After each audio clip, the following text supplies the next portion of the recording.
earth, walang perfect love. Lahat ng love sa earth is temporary. Amen. Amen po ba? Pag bata-bata pa kayo, I love you. Pag tumanda-tanda na, you. Amen. Amen. Kapag mga teenager pa kayo, madali pa yun. I love you. Amen po ba? Amen. Pag nagkapamilya na kayo, 2 anak nyo, I love you. 3, I love you. 4, 5, 6, wala ng love. Trabaho na. Amen. Amen po ba? Amen.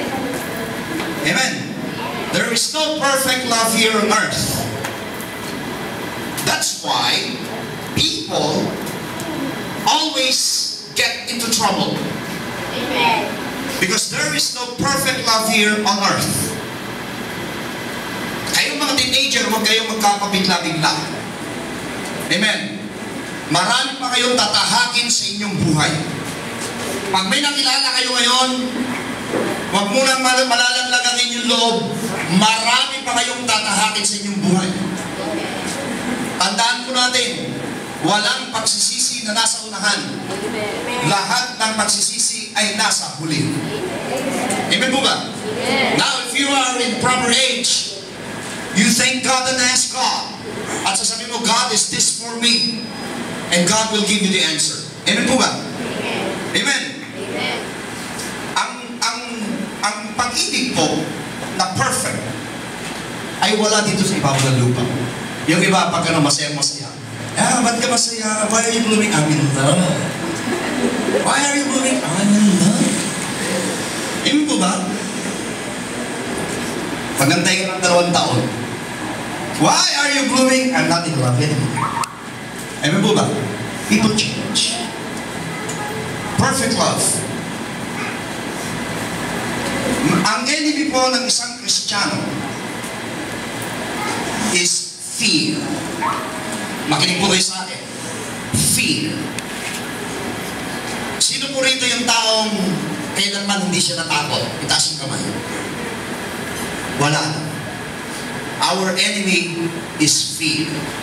Even sometimes, we are rooted with the Word of God. And even we have God on our side, fear always comes upon us. Sino po rito yung dumating sa buhay niya na natatakot siya na sasabihin, baka hindi na ako magising? Minsan pag nagpupunta kayo sa mga namayan, nakita ninyo yung dadalawin niyo nakahinglay sa kabaong. Di ba minsan naiisip yung buhay niyo? Hello, may kausap pa ako? Hindi niyo ba naisip ang buhay niyo? Pag halimbawa may pinuntahan kayo nakakabaong, di ba naisip niyo? Wow! At natatakot tayo. Di po ba? Isipin natin paano yung mga anak ko. Paano yung ganito, paano yung ganito, paano yung ganito, paano yung ganyan. Nagkakaroon tayo ng fear. Sometimes, meron tayong ambisyon na mapaganda ang ating buhay, ngunit nagkakaroon din tayo ng takot. Amen po ba? Especially nowadays. Now, perfect love is all we need. If we go to 2 Timothy, this is our key verse. Pangalawang Timoteo, 2 Timothy, chapter 1. I want you to have 2 Timothy, chapter 1. Hallelujah. Maliwanag po ito. Di po ba yung mga bata natatakot minsan sasabihin ng mama yung mga maliliit? May mumu dyan. Bata takot, di ba? Ay, huwag kang lumabas. Bakit? May mumu dyan. Nung maliliit kami, may ang panakot sa amin, nandyan si Ako Fidel. Si Ako Fidel, namumulot daw ng bata at ginagawang pundasyon ng mga tulay. Kaya kami takot na takot. Minsan pumasok sa bahay namin yun, naihi ako sa takot. Naihi ako sa takot. Hindi ko makakalimutan yun. Amen po ba? Now, fear, ito po yung number 1 na enemy ng isang believer. 2 Timothy, nandun na kayo? Verse 1, verse 7. Are you there? For God has not given us. Sabihin nga ninyo, for God has not given us a spirit of fear. Amen po ba? Ang Diyos ay hindi tayo binigyan ng espiritu ng katatakutan, but of power, of love, and of sound mind. Tatlo pong ibinigay ng Diyos sa atin. Power, love, sound mind. For God has not given us spirit of fear. Makinig po kayo, ang takot po, hindi po ito nanggaling sa Diyos. Amen. Salita po ng Panginoon ito. God has never given us spirit of fear. Kaya itong mga bata, huwag ninyong tuturuan at kahit kayo, marami nga po kayo, kahit mga Kristiyano na, natatakot pa rin sa multo. Amen. Salamat po sa isang anes. Amen po ba? Marami po mga Kristiyano na natatakot pa rin sa multo. Sasabihin nila may multo, may white lady, may black lady, may white man, black man, or whatever it is. Amen po ba?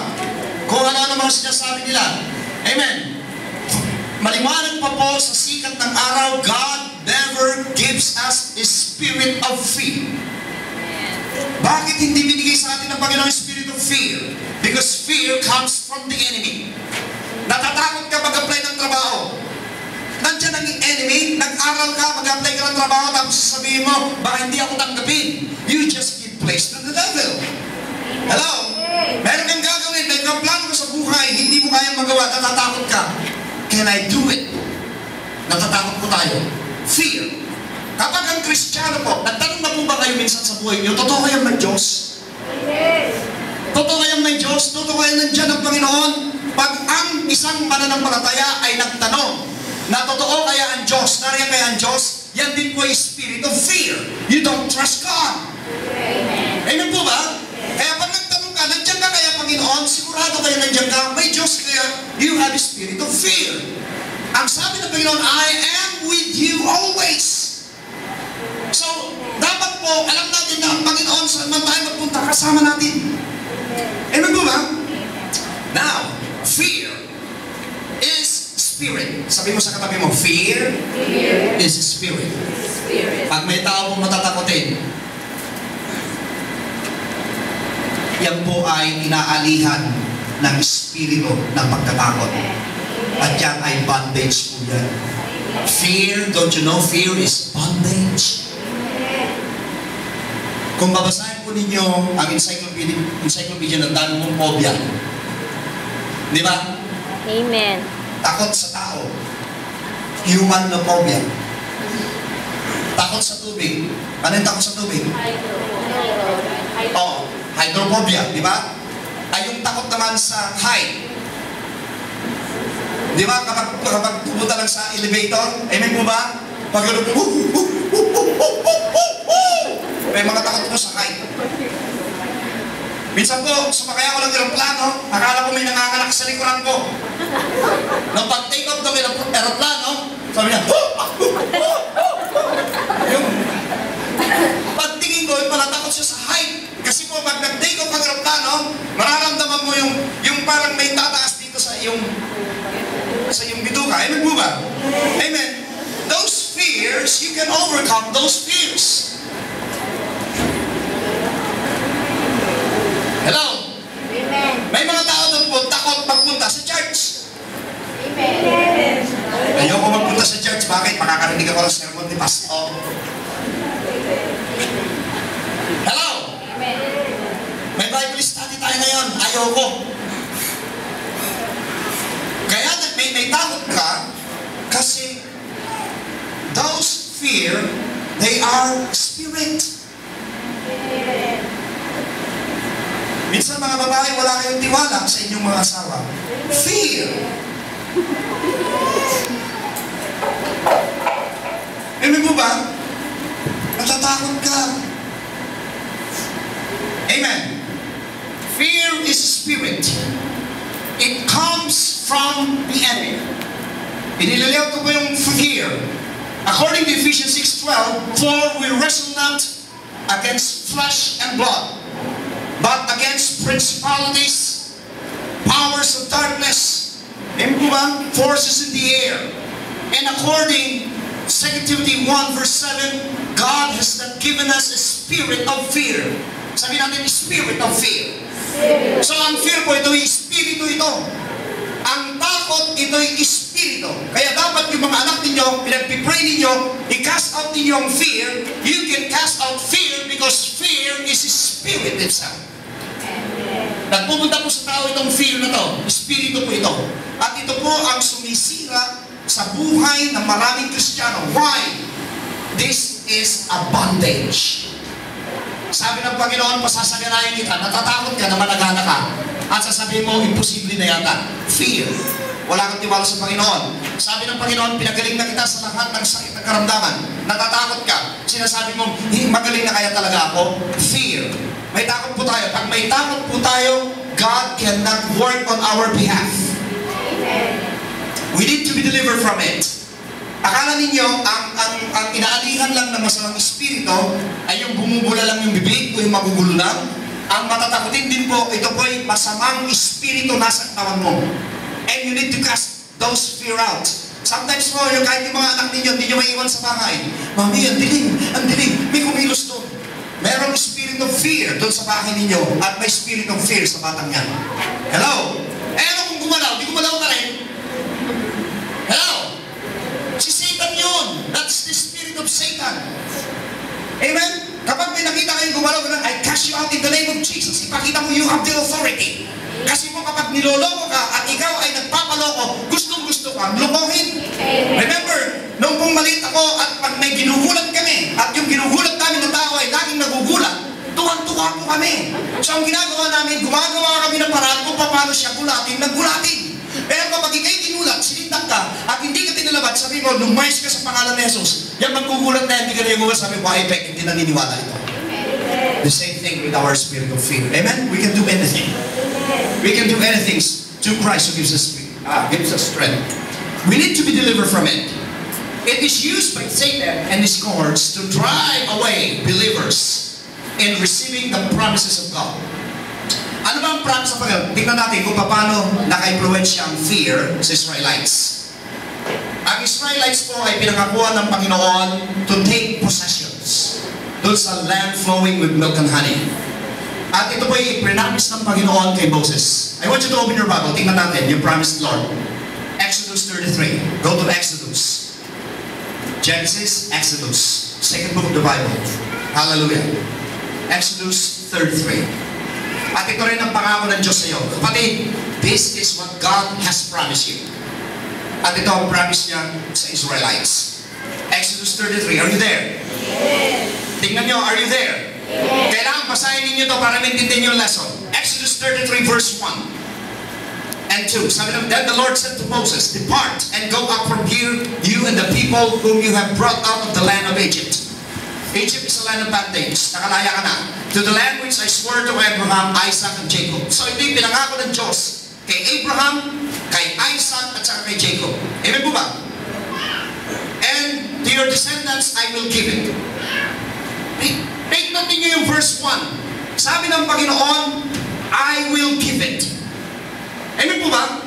Hindi sinabi ng Panginoon, you will buy it from me. O sinabi ng Panginoon, that you will work for this. Sabi ng Panginoon, to your descendants, I will give it. Brothers and sisters, this morning, God is promising you, He will give you the best for you. Amen. Hallelujah. Palakpakan natin just of life. And watch verse 2. I will send my angel before you.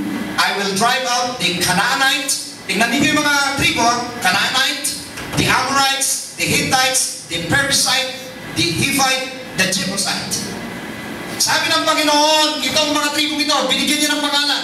Canaanite, Amorites, Hittite, Perizzite, Hivite, Jebusites. Tapos sa verse 3, go up to land flowing with milk and honey. Ang sabi ng Panginoon, I will drive them out. Liwanagin natin ito. Yung ipinangako ng Diyos kay Moses, sabi niya, yung lupain ipinangako ko sa inyong mga ninuno, kay Abraham, kay Isaac, kay Jacob, ipinapangako sa iyo, sa inyong descendants, na itong lupain na to, sabi ng Panginoon, I will drive out. Aalisin ko, ipagtatabuyan ko, aalisin ko yung mga nakakasakop nito, yung inhabitants. Amen po ba? Hello? Tingnan ninyo yung promise ni Lord, ha? I will give it to you. Sabi ng Panginoon, I will give it to you. The inhabitants, I will drive them away. So sabi ng Panginoon, ako magtatanggal doon sa mga inhabitants. Amen po ba? Ngayon, makita po natin on the process of their daily task. us going to the land of promise. Ganito po tayo. May mga pangako po ang Panginoon sa atin. Sa araw-araw na pamumuhay natin, sa araw-araw na tinatahak natin patungo doon sa pinangako ng Diyos. Anong pinangako ng Diyos sa iyong buhay? Una, buhay na walang hanggan. Pangalawa, pasasaganahin niyang buhay. Pangatlo, pagagalingin ka niya sa lahat ng sakit at karamdaman. Pang-apat, bibigyan ka niya ng kapayapaan. Yung pangako ng Diyos na yan, sa araw-araw na pamumuhay mo, sa pananahak mo, yan ay makakamit mo yan. Amen po ba? Pero sometimes, ang bilis natin lumibot dahil sa takot. Watch this. Doon po sa Exodus 33, pinangako ng Panginoon. Numbers 13. Go to Numbers 13. Exodus, Leviticus, Numbers, Deuteronomy. Amen po ba? Watch this. Sa Numbers 13 po, ipinakita na ng Panginoon yung lupain na kanyang ipinangako.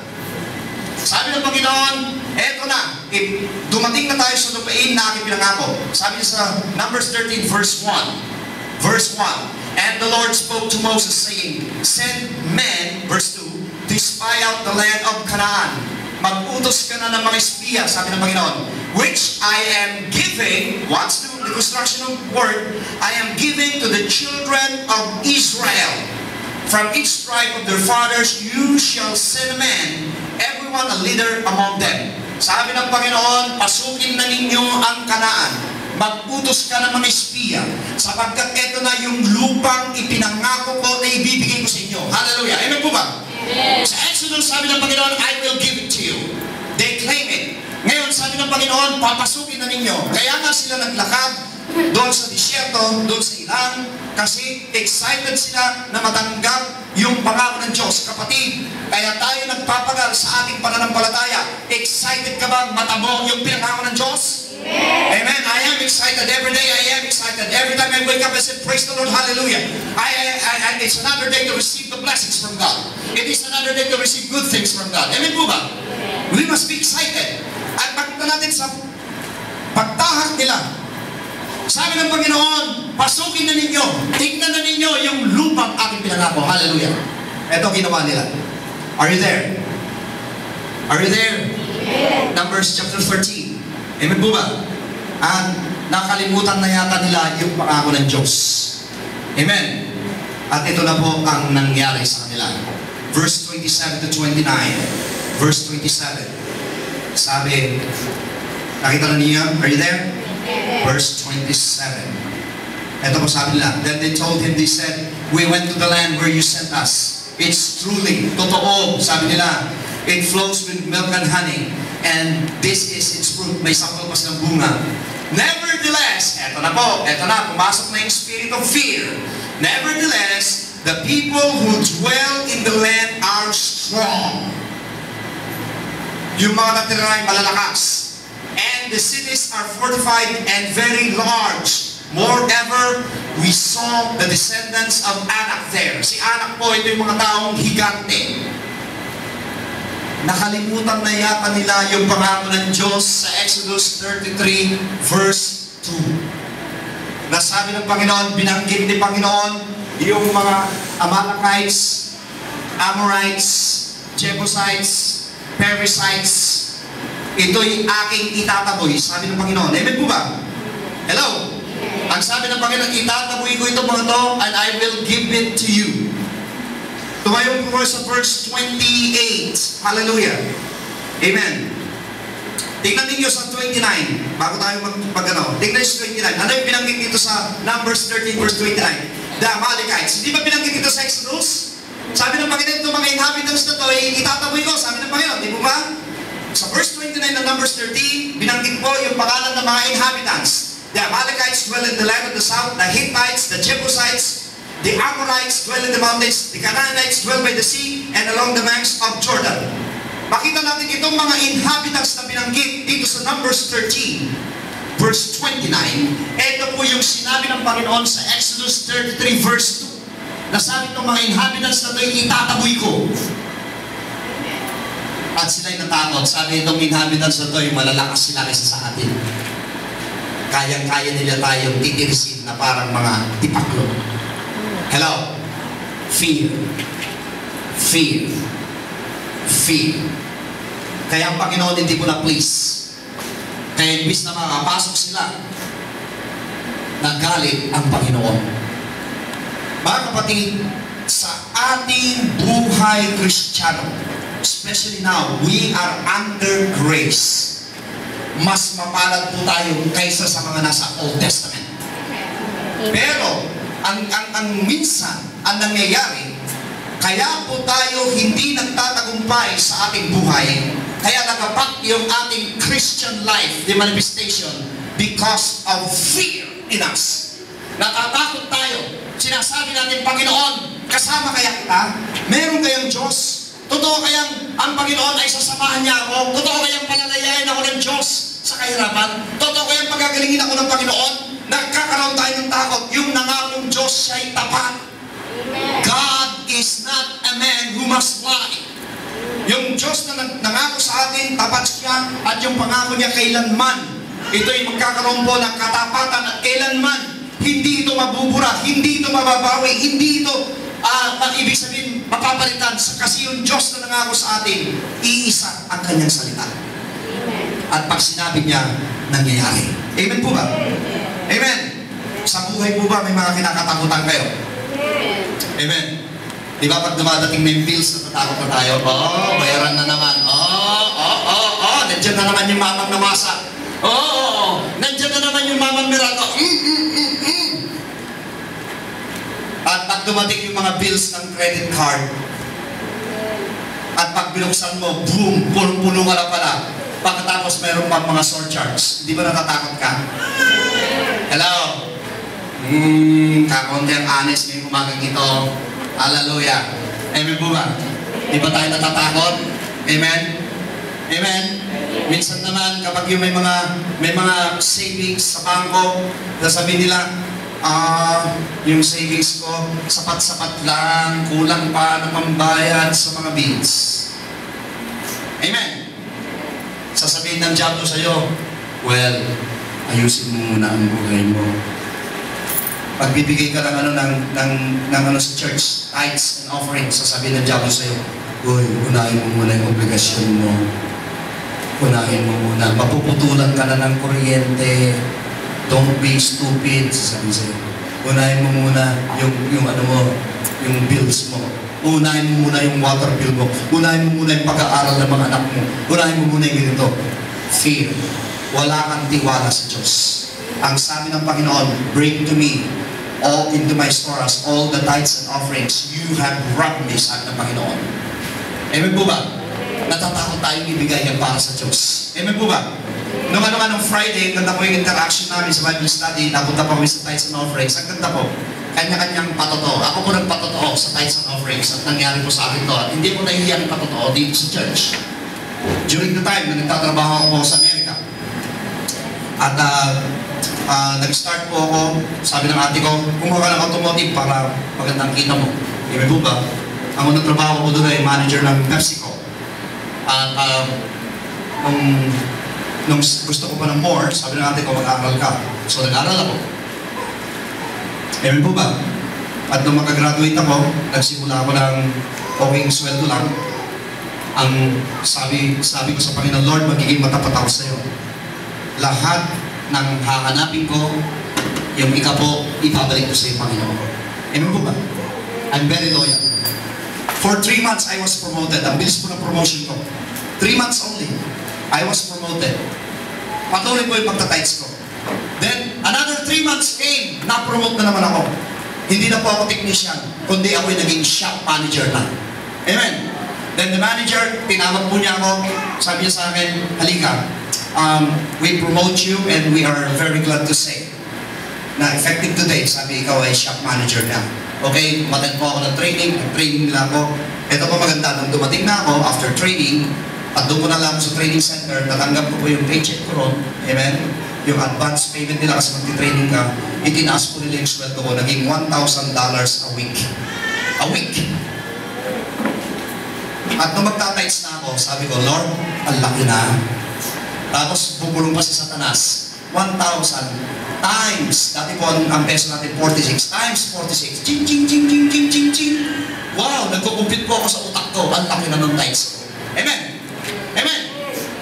Ang ginawa ko po ay nagbawas po ako ng tithes. Nagbibigay na lang ako ng offering.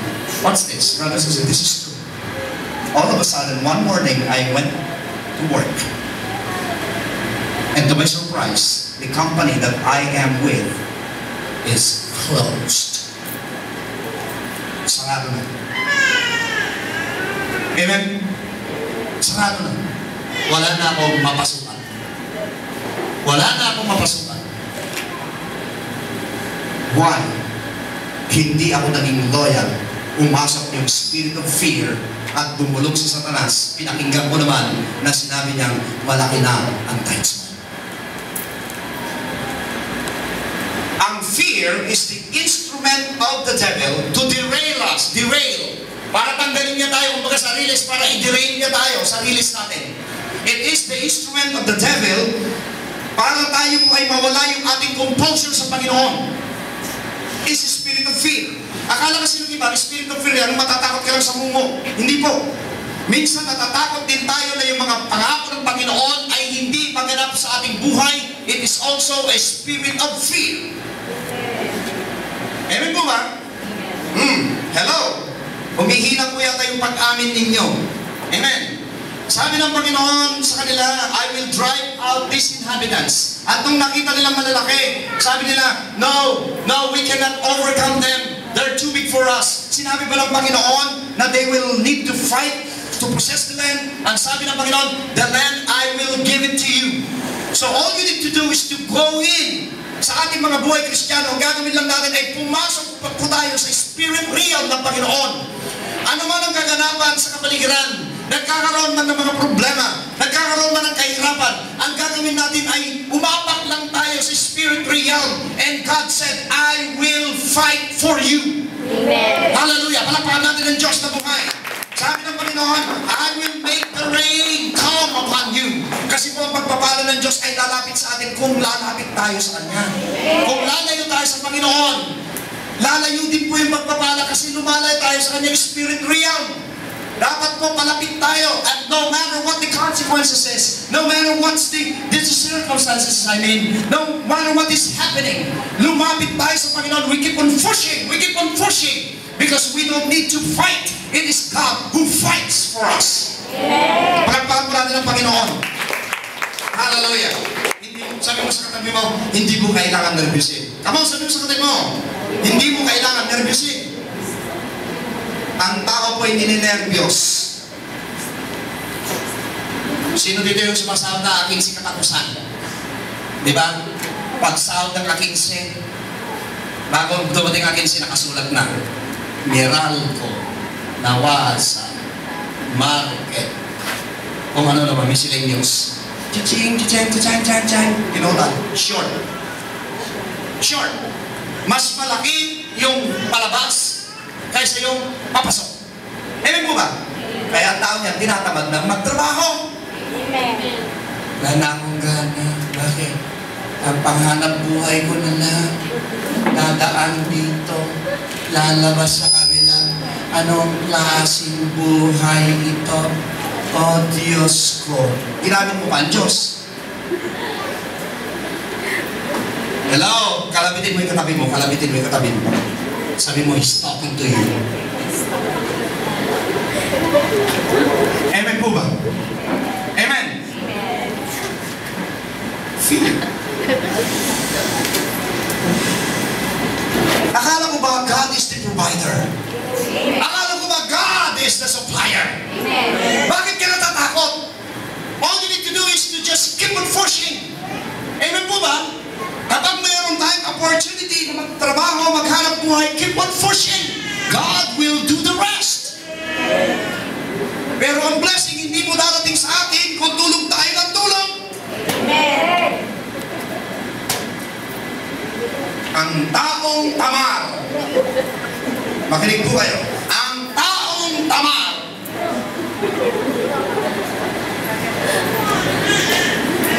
Malayo sa pagpapala. Amen.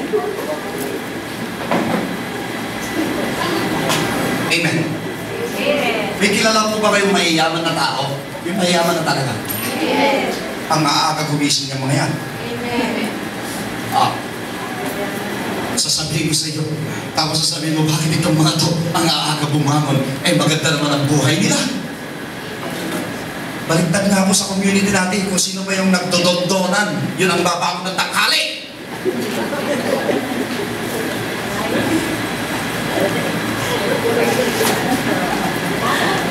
Yung totoong doon, maaga kang gumising. Fear. Takot kasi tayo eh. Fear. Takot tayong lumabas. Takot tayong ma-expose. Takot tayo na magkaroon naman ng konting sakit sa katawan. Takot tayo. Alam mo ba? Hello? God never gives us a spirit of fear, of love, and of sound mind. Fear will derail your confidence before God. Kapag ang tao nagkakaroon na po ng tinatawag natin, hindi nagkakaroon na siya ng hindi na niya trust ang isang tao. Di ba natatakot ka? Amen. Amen? Amen. Yung mga babaeng nag-asawa ng magandang lalaki, natatakot kayo, di ba? Amen. Di ba? Hello? Eh, nag-asawa ka ng maganda, kaya natakot ka. Para masunod. Amen po ba? Amen po ba? Hello? Bakit ka natatakot? Hayaan mo siya. Kung nasunod siya, hindi siya para sa'yo. Bakit ka natatakot? Bakit ka natatakot? Leave him alone! Leave her alone! So what? See? You don't have confidence over yourself. Dapat may confidence kayo na, well, pag pinagpalit niya ako, para siya nagtampo sa isang kabang bigas.